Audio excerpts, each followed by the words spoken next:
नमस्कार दोस्तों, कैसे हैं आप सब। उम्मीद करता हूं सब बढ़िया होंगे। सो फ्रेंड्स, इन्वेस्टर प्राइड के एक और नई वीडियो में आप सभी का स्वागत है। एंड गाइस, आज के इस वीडियो में हम लोग बात करने वाले हैं चार ऐसे म्यूचुअल फंड्स के बारे में जो कि लमसम के लिए भी काफी शानदार है एंड एसआईपी के लिए भी काफी शानदार है। इस गिरते हुए बाजार में अभी जो मार्केट का मूड माहौल खराब है टैरिफ की वजह से, मार्केट लगातार देखे तो गिरता जा रहा है। तो इस गिरते हुए बाजार में ये चारों फंड्स ऐसा है जो कि आपको आने वाले टाइम में बेहद ही शानदार तरीके से पैसे बना के दे सकता है। और फ्रेंड, एक बात और है यहाँ पे कि भाई अगर आप इन चारों फंड्स में इन्वेस्ट करते हैं तो जब जब मार्केट में गिरावट आती है तो उस केस में आपको गिरावट कम दिखाता है अपने कैटेगरी में, लेकिन जब मार्केट में रिकवरी आती है या फिर बाउंस बैक आती है, इन दैट केस इन चारों फंड्स का जो रिटर्न है अपने कैटेगरी बेंचमार्क दोनों से ही काफी बेहतरीन दिखने को मिलता है। तो फ्रेंड्स, कहने का मतलब ये है कि भाई इस गिरते हुए बाजार में चारों म्यूचुअल फंड्स आपके लिए बेहद ही शानदार हो सकता है, जिसमें आप साल 2025 में जाके इन्वेस्ट कर सकते हैं। लेकिन गाइस, ध्यान रहे, इन्वेस्ट करने से पहले आपको खुद भी रिसर्च करना चाहिए, जरूरत पड़ने पे अपने फाइनेंशियल एडवाइजर से भी कंसल्ट करना चाहिए। उसके बाद ही आपको इन चारों फंड्स को कंसीडर करना चाहिए इन्वेस्टमेंट के लिए। और ये जो वीडियो है ये प्योरली एजुकेशनल पर्पस के लिए ही है, तो इस बात को भी आपको ध्यान में रखने की जरूरत है। वहीं फ्रेंड्स, अगर आपके मन में कोई डाउट है या फिर कोई क्वेश्चन है म्यूचुअल फंड्स को लेके, देन आप अपना क्वेश्चन कमेंट सेक्शन में पूछ सकते हैं। एंड गाइस, अगर आप लोगों ने अपना आईटीआर अभी तक फाइल नहीं किया हुआ है, देन आपको फर्दर इंतजार करने की जरूरत नहीं है। हम लोग आपका आईटीआर काफी बेहद ही शानदार तरीके से फाइल करके दे रहे हैं। अगर आप एक सैलरीड एम्प्लॉई है, इन दैट केस आपको हम लोग सिर्फ 1499 चार्ज करेंगे, यानी कि लगभग 1500 रुपए के फाइलिंग फी पे हम लोग आपका आईटीआर बेहद ही शानदार तरीके से फाइल करके दे रहे हैं। तो देरी मत कीजिए, जो नंबर मैंने दिया हुआ है उस नंबर पे आप मुझे व्हाट्सएप कर सकते हैं या फिर कॉल कर सकते हैं और अपना आईटीआर बेहद ही शानदार तरीके से फाइल करवा सकते हैं। तो जैसे मैंने आपको बताया कि भाई आज के इस वीडियो में हम लोग बात करने वाले हैं चार ऐसे म्यूचुअल फंड्स के बारे में जो कि एसआईपी के लिए भी काफी शानदार हो सकता है और लमसम के लिए भी काफी शानदार हो सकता है इस गिरते हुए बाजार में। तो चलिए फ्रेंड, पहले बात करते हैं उन लार्ज कैप म्यूचुअल फंड्स के बारे में जिसका रिटर्न भी काफी शानदार है एंड रिस्क कंपोनेंट भी देखें तो काफी बेहतरीन तरीके से दिखने को मिलता है। तो फ्रेंड्स, बात करें लार्ज कैप फंड का तो हम लोग बात करने वाले हैं Nippon India large cap fund का। इस फंड को कंपेयर करेंगे इसके बेंचमार्क इंडेक्स से एंड कैटेगरी एवरेज से। तो बात करते हैं पास्ट परफॉर्मेंस का, तो लास्ट 1 ईयर में Nippon India large cap fund का जो रिटर्न है वो लगभग 2% के आसपास में है। एग्जैक्टली बात करें तो 1.8% का। बेंचमार्क ने इसी टाइम फ्रेम में आपको लॉस बना के दिया हुआ है नेगेटिव 2.22% का एंड कैटेगरी ने भी आपको लॉस बना के दिया है 3.5% का लास्ट 1 ईयर में। तो पिछले एक साल में निप्पॉन लार्ज कैप फंड का जो रिटर्न है फ्रेंड ये काफी शानदार दिखने को मिलता है अगर आप benchmark index and category average से कंपेयर करते हैं। इन दैट केस बात करें निप्पॉन लार्ज कैप फंड का पिछले 3 सालों का रिटर्न का, तो वो है यहाँ पे 20.18% का। बेंचमार्क ने इसी टाइम फ्रेम में आपको 13.96% का रिटर्न बना के दिया हुआ है,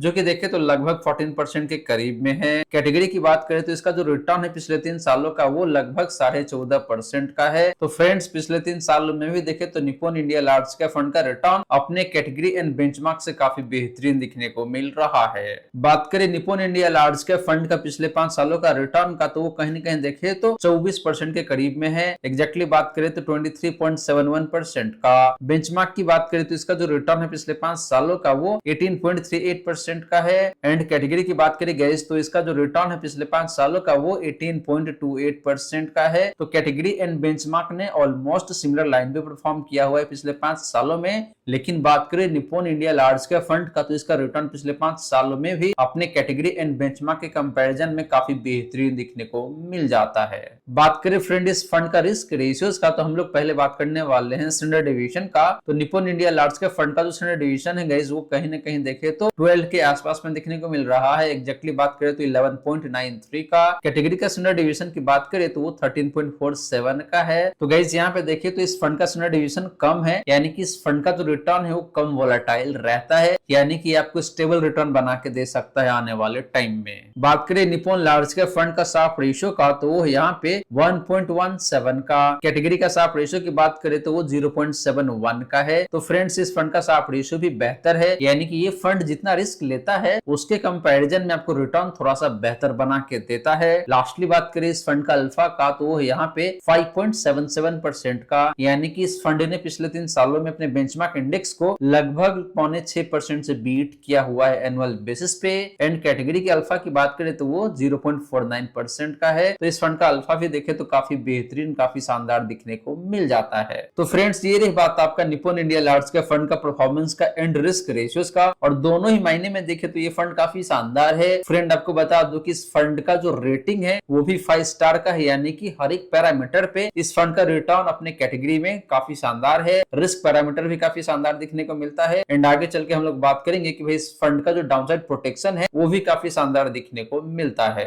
अब चलिए फ्रेंड बात करते हैं फ्लेक्सी कैप कैटेगरी से एक ऐसे म्यूचुअल फंड के बारे में जिसका रिटर्न काफी शानदार है across the time frame, and risk parameter भी देखें तो काफी शानदार दिखने को मिलता है। बात करें फ्लेक्सी कैप फंड का, तो हम लोग बात करने वाले हैं चित परिचित पराग परिक फ्लेक्सी कैप फंड का। इस फंड को कंपेयर करेंगे इसके बेंचमार्क इंडेक्स से एंड कैटेगरी एवरेज से। तो पहले बात करते हैं रिटर्न का, तो इस फंड का जो रिटर्न है लास्ट 1 ईयर का वो कहीं ना कहीं देखे तो 6.5% के करीब में है। बेंचमार्क ने पिछले 1 साल में आपको लॉस बना के दिया है 3.91% का, लगभग 4% का लॉस है बेंचमार्क का लास्ट 1 ईयर में। एंड कैटेगरी ने भी आपको लॉस बना के दिया है 2.62% का लास्ट के 1 ईयर में। तो फ्रेंड्स पराग परिक फ्लेक्सी का फंड का रिटर्न पिछले 1 साल में बेहद ही शानदार दिखने को मिल जाता है अगर आप कैटेगरी एंड बेंचमार्क से कंपैरिजन करते हैं इन दैट केस। बात करें इस फंड का पिछले 3 सालों का रिटर्न का, तो वो यहाँ पे 20.87% का, ऑलमोस्ट 21% के करीब में है। बेंचमार्क इंडेक्स ने पिछले 3 सालों में आपको लगभग 15% का रिटर्न बना के दिया हुआ है। एंड बात करें कैटेगरी एवरेज का, तो इसका जो रिटर्न है लास्ट 3 ईयर में वो लगभग 16.5% के करीब में है। एग्जैक्टली बात करें तो 16.63% का। तो फ्रेंड्स पिछले 3 सालों में भी देखे तो पराग परिक फ्लेक्सी का फंड का रिटर्न अपने कैटेगरी एंड बेंचमार्क से काफी शानदार दिखने को मिल रहा है। बात करें इस फंड का पिछले 5 सालों का रिटर्न का, तो यहाँ पे 22.51% का। बेंचमार्क ने पिछले 5 सालों में जो रिटर्न दिया है वो 19.72% का है। एंड कैटेगरी एवरेज ने भी आपको ऑलमोस्ट सिमिलर लाइन पे परफॉर्म करके दिया हुआ है,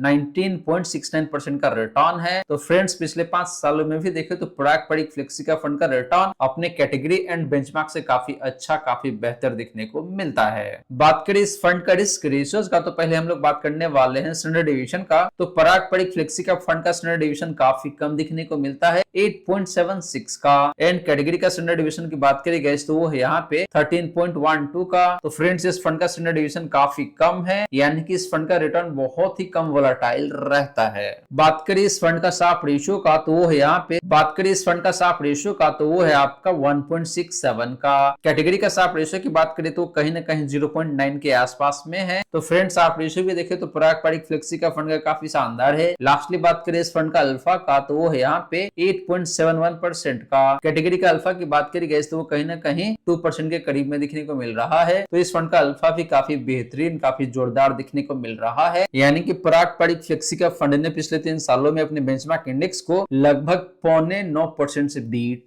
किया हुआ है एनुअल बेसिस पे। तो गाइस ये रही बात पराग परिक फ्लेक्सी का फंड का परफॉर्मेंस का एंड रिस्क रेशियोज का, और दोनों ही मायने में देखे तो ये काफी शानदार फंड है। तो रिटर्न एंड रिस्क रेशियोज दोनों ही काफी बेहतरीन दिखने को मिलता है। अब चलिए बात करते हैं एक ऐसे ही मिड कैप फंड के बारे में जिसका रिटर्न भी काफी शानदार है एंड रिस्क रेशियोज भी काफी शानदार है, और जब भी मार्केट में गिरावट आती है तो उस केस में गिरता काफी कम है। बात करी गई इस मिड कैप फंड का, तो हम लोग बात करने वाले हैं HDFC मिड कैप फंड का। इस फंड को भी कंपेयर करेंगे इसके बेंचमार्क इंडेक्स से एंड कैटेगरी एवरेज से। तो पहले बात करते हैं रिटर्न का, तो इस फंड का जो रिटर्न है लास्ट 1 ईयर का वो यहाँ पे 1.72% का है। बेंचमार्क ने जो रिटर्न दिया है लास्ट 1 ईयर में वो -5.92% का है। एंड कैटेगरी ने भी आपको लॉस बना के दिया हुआ है लास्ट 1 ईयर में 3.4% का।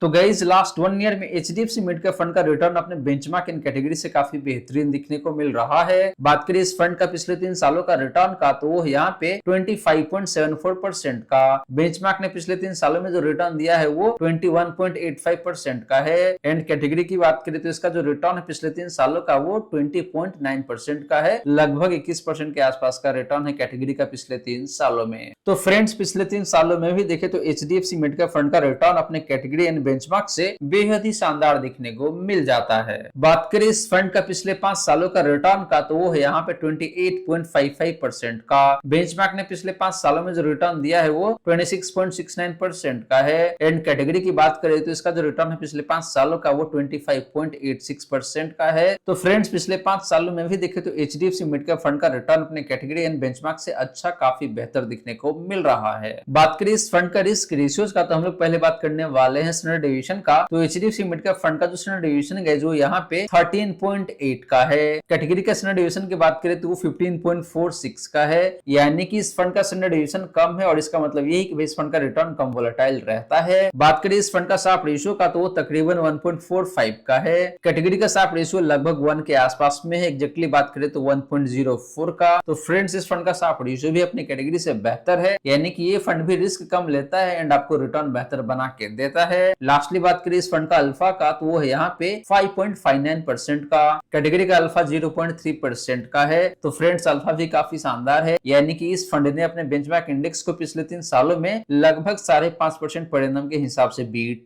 किया हुआ है। तो फ्रेंड्स ये रही बात आपका एचडीएफसी मिड कैप फंड का परफॉर्मेंस का एंड रिस्क रेशियोज का, और दोनों ही मायने में देखे तो ये फंड काफी शानदार है। फंड का रिस्क पैरामीटर काफी शानदार है, गिरावट कम दिखाता है जब मार्केट में तेज गिरावट आती है तो, और आपको रिटर्न बेहतर बना के देता है। आप चलिए गाइस बात करते हैं एक ऐसे स्मॉल कैप फंड के बारे में जो कि थोड़ा सा हाई रिस्क की जरूर हो सकता है लेकिन रिटर्न आपको काफी शानदार बना के देता है। तो बात करें स्मॉल कैप फंड का तो हम लोग बात करने वाले हैं बंधन स्मॉल कैप फंड का। इस फंड को भी कंपेयर करेंगे इसके बेंचमार्क इंडेक्स से एंड कैटेगरी एवरेज से। तो पहले बात करते हैं रिटर्न का। तो लास्ट 1 ईयर में इस फंड का जो रिटर्न है वो है यहाँ पे -2.36% का। बेंचमार्क ने काफी ज्यादा लॉस बना के दिया हुआ है, लगभग 9% का। एंड कैटेगरी की लॉस की बात करी गई तो वो है यहाँ पे लगभग 6.5% का। तो फ्रेंड्स बंधन स्मॉल कैप फंड का जो रिटर्न है ये अपनी कैटेगरी एंड बेंचमार्क से काफी अच्छा दिखने को मिलता है। इस फंड ने आपको कम लॉस बना के दिया हुआ है लास्ट 1 ईयर में, एंड बेंचमार्क और जो कैटेगरी है इसका लॉस ज्यादा दिखने को मिलता है लास्ट 1 ईयर में। तो इस फंड का परफॉर्मेंस काफी शानदार है। जब मार्केट में तेजी आएगी तो उसके इसमें इस फंड का रिटर्न आपको काफी शानदार तरीके से इंप्रूव होता दिखेगा। बात करें इस फंड का पिछले 3 सालों का रिटर्न का तो वो है यहाँ पे 30.17% का। बेंचमार्क ने जो रिटर्न दिया है पिछले 3 सालों में वो 21.3% का है। एंड कैटेगरी की बात करें तो इसका जो रिटर्न है पिछले 3 सालों का वो भी 21.3% के आसपास में ही दिखने को मिलता है। तो बेंचमार्क एंड कैटेगरी का रिटर्न ऑलमोस्ट सेम ही दिखने को मिल रहा है। हालांकि बंधन स्मॉल कैप फंड का रिटर्न अपने बेंचमार्क एंड कैटेगरी से काफी शानदार दिखने को मिलता है पिछले 3 सालों में। बात करें इस फंड का पिछले 5 सालों का रिटर्न का तो वो यहाँ पे 31.64% का। बेंचमार्क ने जो रिटर्न दिया है पिछले 5 सालों में वो तकरीबन 27% का है। एंड कैटेगरी की बात करी गई तो इसका जो रिटर्न है पिछले 5 सालों का वो यहाँ पे 28.72% का है। तो फ्रेंड्स पिछले 5 सालों में भी बंधन स्मॉल कैप फंड का रिटर्न अपने कैटेगरी एंड बेंचमार्क से काफी बेहतर दिखने को मिलता है। बात करें इस फंड का रिस्क रेशियोज का तो पहले बात करेंगे हम लोग स्टैंडर्ड डेविएशन का। तो बंधन स्मॉल कैप फंड का जो स्टैंडर्ड डेविएशन है वो थोड़ा सा हाइट साइड में है, 17.67 का। कैटेगरी का स्टैंडर्ड डेविएशन की बात करी गई तो वो 16.96 का है। तो कैटेगरी से थोड़ा सा ज्यादा है, यानी कि इस फंड का रिटर्न थोड़ा सा ज्यादा वोलेटाइल रहता है in comparison with category average.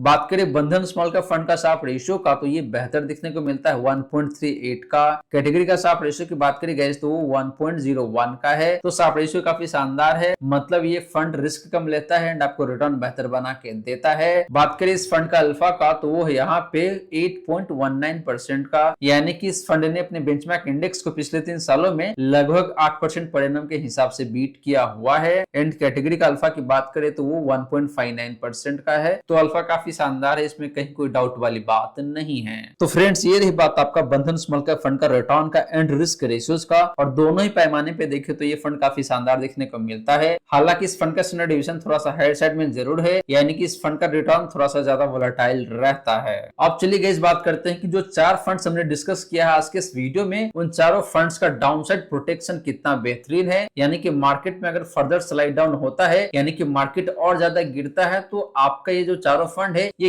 कितना प्रोटेक्टेड रहेगा इस गिरते हुए बाजार में। तो बात करिए डाउनसाइड प्रोटेक्शन का, तो पहले बात करने वाले हैं हम लोग मैक्सिमम ड्रॉ डाउन का, यानी कि पास्ट में एक सर्टेन टाइम फ्रेम में आपका फंड कितना गिरा हुआ है, मैक्सिमम की बात करते हैं। तो बात करें Nippon India large cap fund का मैक्सिमम ड्रॉ डाउन का तो वो है यहाँ पे -14.32% का, यानी कि पास्ट में एक किसी भी टाइम फ्रेम में सबसे हाईएस्ट जो गिरावट हुआ है Nippon India large cap fund में वो 14.32% का है। पराग पारिक फ्लेक्सी कैप फंड का मैक्सिमम ड्रॉ डाउन की बात करें तो वो यहाँ पे 5.78% का है, जो कि काफी शानदार नंबर है। यानी कि पास्ट में किसी एक सर्टेन टाइम फ्रेम में सबसे हाईएस्ट गिरावट जो दिखा है पराग पारिक फ्लेक्सी कैप फंड में वो तकरीबन 6% का है, या फिर कह लीजिए उससे भी थोड़ा सा कम दिखने को मिलता है। एचडीएफसी मिड कैप फंड का मैक्सिमम ड्रॉ डाउन की बात करें तो वो यहाँ पे 16.21% का। एंड बात करें बंधन स्मॉल कैप फंड का मैक्सिमम ड्रॉ डाउन का तो वो यहाँ पे 21.26% का। तो ये स्मॉल कैप कैटेगरी का फंड है, तो इसीलिए यहाँ पे आपको गिरावट ज्यादा दिखने को मिलता है। फ्रेंड्स आपको बता दूं कि small cap fund by nature ही काफी ज्यादा वोलेटाइल रहता है। जब मार्केट ज्यादा गिरता है तो फंड का भी गिरावट ज्यादा रहता है, और जब मार्केट बाउंस बैक करता है तो उस केस में आपको रिटर्न भी ज्यादा बेहतर बना के देता है। बात करिए गाइस डाउनसाइड रेशियो का, तो Nippon India large cap fund का जो डाउनसाइड रेशियो है वो 78 का है। फ्रेंड्स आपको बता दूं कि डाउनसाइड रेशियो 100 के नीचे जितना कम होता है उतना ही बेहतर माना जाता है। इसे ये पता चलता है कि भाई जब भी मार्केट में तेज गिरावट आती है या फिर आएगी तो उस केस में आपका फंड कम गिरेगा अपने बेंचमार्क के कंपैरिजन में। पराग पारिक फ्लेक्सी का फंड का डाउनसाइड रेशियो की बात करें तो वो यहाँ पे 32 का। एचडीएफसी मिड का फंड का डाउनसाइड रेशियो की बात करें गैस तो वो यहाँ पे 69 का है। एंड बंधन स्मॉल का फंड का डाउनसाइड रेशियो की बात करें तो वो यहाँ पे 75 का है। तो फ्रेंड्स डाउनसाइड रेशियो के मामले में भी देखें तो चारों ही फंड्स का डाउनसाइड रेशियो 100 से कम दिखने को मिल रहा है, यानी कि चारों ही फंड्स जब गिरता है तो अपने बेंचमार्क से कम गिरता है मार्केट गिरावट के टाइम में। तो फ्रेंड्स ये रही सारी की सारी बातें जो हमने किया इस वीडियो में,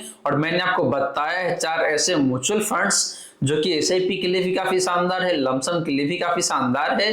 तो आप इन चारों फंड्स में साल 2025 में इन्वेस्ट कर सकते हैं। लेकिन जैसे मैंने आपको बताया कि भाई इन्वेस्ट करने से पहले आपको खुद भी रिसर्च करना चाहिए। जरूरत पड़ने पे आप अपने फाइनेंशियल एडवाइजर से भी कंसल्ट कर सकते हैं, उसके बाद ही आप इन चारों फंड्स को कंसीडर कर सकते हैं इन्वेस्टमेंट के लिए। सो फ्रेंड्स आशा करता हूं जितनी भी बातें मैंने बताने की कोशिश किया है सारी की सारी बातें आपको समझ में आ गया होगा।